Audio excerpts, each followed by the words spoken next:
ব্যক্তিগত মতামত, যে কোনো দেশের, যে কোনো আমাদের দেশের যে কোনো রাজ্যের পুলিশের যারা বিট কনস্টেবল, যারা গ্রামে ঘুরে বেড়ায়, যারা পাড়ায় ঘুরে বেড়ায়, যারা শহরাঞ্চলে ঘুরে বেড়ায়, তাদের কাছে সমস্ত ইনফরমেশন থাকে। কিন্তু তারা সেই ইনফরমেশন গুলো যদি দেয়, তো তাদের উপরে যারা আছে তারা সেই রকম ভাবে হয়তো রাজনৈতিক কারণে এই ইনফরমেশন গুলো নিয়ে ঘাটায়। এটা সর্বজন বিদিত যে বাংলাদেশ থেকে বর্ডার এরিয়াতে মানুষেরা আসে, সিম কার্ড ব্যবহার করে, এখানে থাকে, চলে যায়, কখনো ব্যবসার কারণে, কখনো নাশকতার কারণে। এটা এমন না যে এই রাজনৈতিক দল জানে আর ওই রাজনৈতিক দল জানে না।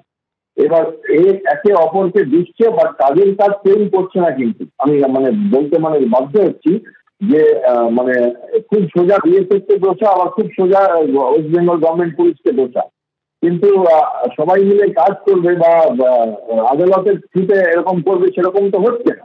এবং এটারই সুবিধাটা নিচ্ছে মানুষেরা, এবং তারা আমাদের পাড়ায় পাড়ায় ঘুরে বেড়াচ্ছে। কেউ সবজি বিক্রেতা, কেউ গৃহ পরিচারিকা, কেউ কাজ করছে, কেউ চাকরি করছে, কেউ ড্রাইভিং লাইসেন্স নিয়ে ড্রাইভার চালাচ্ছে, এবং আমরা তাদেরকে আশ্রয় দিচ্ছি।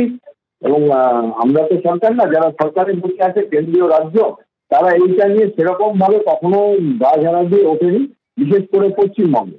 এইবার এখন আমাদের কি হচ্ছে যে জলটা আর কি বাঁকের উপর দিয়ে চলে যাবে, দম বন্ধ হয়ে যাবে, তাই জন্য একটু ধরপকড় হচ্ছে এবং লোকেরা একটু বিশেষ ঘুম থেকে উঠছে। সেটা একটা ভালো দিক, এবং এরপরে হয়তো আস্তে আস্তে ধরপকড়টা বেড়ে যাবে। যেমন আজকে দেখছিলাম আপনাদের চ্যানেলে যে দিল্লিতে খুব বড় হয়ে হয়তো ধরপকড় করছে, পুলিশ বাড়ি বাড়ি গিয়ে খুঁজছে, স্কুলে নোটিশ দিয়েছে, এবার হয়তো এখানেও সেগুলো শুরু হবে। এবং তাতে একটা অন্তত কোনো নাশকতার কাজ থেকে যদি একটা কাজ থেকেও বাঁচতে পারি, তো অনেকগুলো মানুষের প্রাণ বাঁচবে। বাংলাদেশে অস্থিরতার মধ্যেই এবার দিল্লিতে অনুপ্রবেশকারীদের বৈধ নাগরিক করে দেবার অসাধু চক্রের পর্দাফাঁস। এই চক্রের 11 জনকে গ্রেফতার করেছে দিল্লি পুলিশ। এবং যে চাঞ্চল্যকর অভিযোগ সামনে আসছে যে রীতিমতো বিশেষজ্ঞদের দিয়ে ভুয়ো ওয়েবসাইটের মাধ্যমে এই চক্র নকল আধার কার্ড, ভোটার কার্ড তৈরি করত। অভিযুক্তদের গ্রেফতারের পাশাপাশি ভুয়ো আধার ও ভোটার কার্ড তৈরির বিভিন্ন সরঞ্জামও বাজেয়াপ্ত করা হয়েছে। চমকে দেবার মতো তথ্য হলো, নির্দিষ্টভাবে জঙ্গলের পথ ধরে লোকচক্ষুর আড়ালে এই অনুপ্রবেশ চলত বলে জানা গেছে।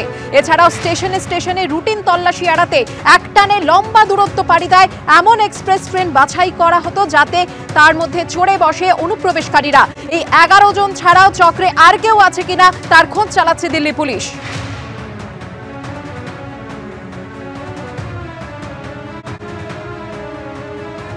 বাংলাদেশে অস্থিরতা, আর তার মধ্যেই দিল্লিতে এবার অনুপ্রবেশকারীদের বৈধ নাগরিক করে দেবার অসাধু চক্র ফাঁস। চক্রের 11 জনকে ইতিমধ্যে গ্রেফতার করেছে দিল্লি পুলিশ। আর কেউ চক্রের সঙ্গে জড়িত কিনা তা খতিয়ে দেখা হচ্ছে।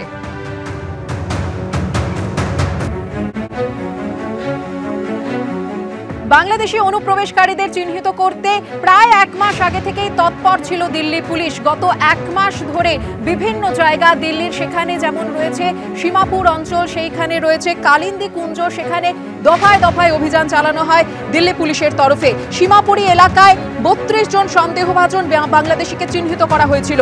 অনুপ্রবেশকারী বাংলাদেশিদের ছেলে মেয়েদের চিহ্নিত করে স্কুলগুলিকে আগে নির্দেশিকা পাঠায় দিল্লি পুরসভা।